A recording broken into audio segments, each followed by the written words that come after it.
আসিয়া। আল্লাহর সামনে একবার মাথা নত করেছে, পৃথিবীর কোন শক্তির সামনে মাথা নত করে নাই।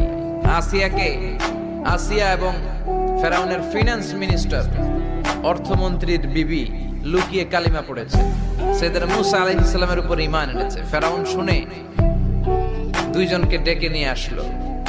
অর্থমন্ত্রীর বউয়ের সাথে দুধের বাচ্চা, বলল দুইজন নাকি ঈমান এনেছো লুকিয়ে লুকিয়ে, এক আল্লাহরে ছাড়ো, আমি ফেরাউনরে সেজদা দাও।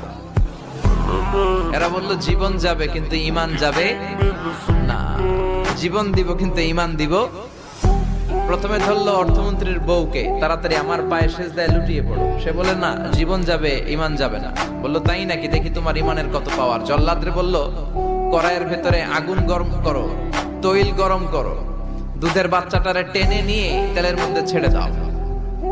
কল্পনা করতে পারেন, দুধের বাচ্চাকে মায়ের বুক থেকে ছিনিয়ে নিয়ে তেলের মধ্যে ফালাচ্ছে, বাচ্চাটা রোস্ট হয়ে যাচ্ছে, আর বাচ্চাটা বড় মানুষের মতো মাকে বলছে, মা চিন্তার কারণ নাই, এটা উত্তপ্ত তেল নয়, এটা জান্নাতের বাগান। ভয় নাই মা, তুমি চলে আসো, তুমিও লাফিয়ে পড়ো, শাহাদাতের পেয়ালা থেকে মিষ্টি সুধা পান করো। মহিলার ঈমান আরো বেড়ে গেল। সে বলল আমি, জীবন যাবে ঈমান যাবে। ফেরাউন বলল তোর ঈমান কত আমি দেখে নেব। এই মহিলাটাকেও উত্তপ্ত তেলের মধ্যে ছেড়ে দেয়। বাকি রইল ফেরাউনের বউ আসিয়া।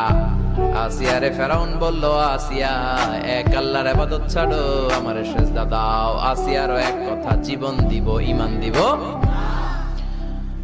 ফেরাউন বলে, আসিয়া তোরে উলঙ্গ করব, বউ হয়েছিস, আই ডোন্ট কেয়ার। হাজার হাজার মানুষের সামনে নিজের বউকে উলঙ্গ করলো। তক্তার মধ্যে উলঙ্গ বউকে শুইয়ে হাতের মধ্যে পেরেক ঢুকালো, পায়ের মধ্যে পেরেক ঢুকালো। এক একটা পেরেক ঢুকায় তক্তার মধ্যে ছিদ্র হয়ে ঢুকে আর ফিনকি দিয়ে রক্ত বেরোয়। আসিয়া চিৎকার মারে। ফেরাউন বলে তাড়াতাড়ি আসিয়ারে তেলের মধ্যে ফেল। আল্লাহ বললেন জিব্রাইল যা, জান্নাতটা তুলে নিয়ে আসিয়ার চোখের সামনে ধর। আমার আসিয়া জান্নাত দেখে দেখে যেন আমার কাছে আসে।